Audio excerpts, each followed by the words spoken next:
হোসেন সাইদি রহমতুল্লাহ আলাইহির বিরুদ্ধে বানোয়াট রায় প্রকাশের মধ্য দিয়ে মৃত্যুদণ্ড ঘোষণা করবার পর কোরআন প্রেমিক তৌহিদি জনতা তীব্র প্রতিবাদে ফেটে পড়ার পর পাখির মতো গুলি করে হত্যাকাণ্ডের শিকার শতাধিক কোরআন প্রেমিক তৌহিদি জনতাকে স্মরণ করছি। দীর্ঘ ফ্যাসিবাদের আমলে বিভিন্ন পথ ভিন্ন মতকে দমন করতে গিয়ে খুন গুম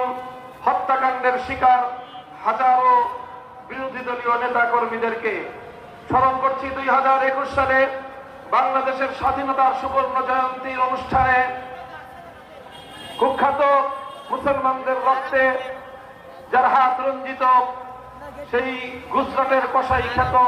নরেন্দ্র মোদীকে বাংলার মাটিতে এনে এদেশের স্বাধীনতার সুবর্ণ জয়ন্তীকে